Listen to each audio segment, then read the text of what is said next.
এখন বুড়ো যুবক আর বুঝে আসে না, সবাই নেশা করে, কিসের যুবক কিসের বুড়ো, সবাই গান শোনে, কিসের যুবক কিসের বুড়ো।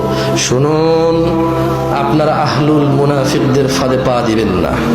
তারা চায় আপনারা গান বাজনায় মেতে থাকেন, অথচ আল্লাহ সুবহানাহু ওয়া তাআলা সূরা লুকমানে বলেন, ওয়া মিনান নাসি মান ইয়াশতারি লাহুল হাদীস লিয়ুদিল্লা আন সাবিলিল্লাহি বিগাইরি ইলম ওয়া ইয়াত্তাখিযাহা হুজওয়া উলাইকা লাহুম আযাবুম মুহিন। আর মানুষের মধ্যে কেউ কেউ আল্লাহর পথ থেকে বিচ্যুত করার জন্য অসার বাক্য, আজে বাজে কথা দিয়ে গান গাওয়া, আজে বাজে কথাকে সুরে সুর মিলিয়ে গান গাওয়া, অসার বাক্য কিনে নেয় তাদের জ্ঞান ছাড়াই, এবং আল্লাহর দেখানো পথ নিয়ে ঠাট্টা বিদ্রূপ করে। আল্লাহ তাদের জন্য রেখেছেন অবমাননাকর শাস্তি।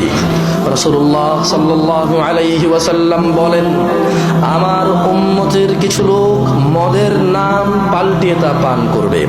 তাদের সামনে গায়িকারা বিভিন্ন বাদ্যযন্ত্র সহকারে গান করবে। আল্লাহ তাআলা তাদেরকে ভূগর্ভে বিলীন করে দেবেন এবং কিছু লোকের আকৃতি বিকৃত করে দিবেন শূকর ও বানরের মতো। ইত্তাকিল্লাহ ইয়া নাস, আল্লাহকে ভয় করো মানুষ। গান বাজনা শোনো, অসার বাক্য কিনে নাও, আল্লাহ বলছেন তোমাদের আকৃতিকে বিকৃত করে দেবেন শূকর আর বানরের মতো। তোমাদের তিনি ভূগর্ভে মাটির নিচে বিলীন করে দেবে। তোমার হদিস কেউ খুঁজে পাবে না, তোমার হাড় মাংসও কেউ খুঁজে পাবে না।